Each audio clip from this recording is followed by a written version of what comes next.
Ածուին կորոշեն մոտավորապես 4700 պատվիրակներ, համագումարը կսկսվի օգոստոսի 19-ին Չիկագոյում։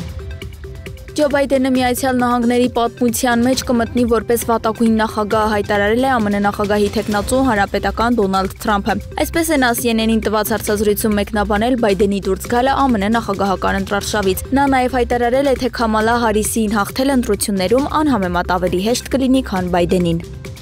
Իսրայելի հակաօդային պաշտպանությունը հուլիսի 21-ին որսացել է Եմենից արձակված հրթիռը, մինչդեռ Եմենի հութիները հայտարարել են, որ հարված են հասցրել Կարմիր ծովի ափին ընկած իսրայելական Էյլաթ քաղաքին։ Իսրայելական բանակը նշում է, որ իրենց հակահրթիռային պաշտպանության համակարգը խոցել է արկը նախքան դրա Իսրայելի տարածք անցնելը։ Նախքան հրթիռի որսալը Էյլաթում հնչել են օդային ռմբակոծության ազդանշաններ, որոնք ստիպել են բնակիչներին հեռանալ ապաստարաններ։ Ըստ Reuters պարբերականի վերջին հարվածներն ու լարվածությունն ընդգծում են այն մտավախությունները, որ Գազայում պատերազմը կարող է վերածվել տարածաշրջանային հակամարտության։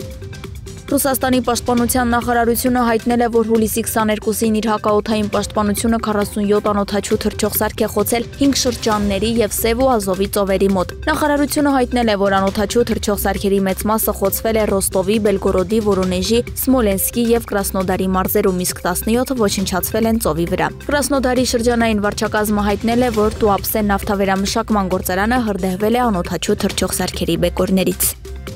Ռուսաստանի ջրային օբյեկտներում անցած օրվա ընթացքում զոհված մարդկանց թիվը կազմել է 40, այդ մասին հայտնել են Ռուսաստանի արտակարգ իրավիճակների նախարարությունից։ Անցած օրվա ընթացքում երկրի ջրային օբյեկտներում մահացել է 40 մարդ, այդ թվում 2 երեխա, ինչը 21 դեպքով ավելի է, քան նախորդ տարվա նույն ժամանակահատվածում։ Ռուսաստանում հուլիսի 20-ին ջրավազաններում 53 պատահար է գրանցվել։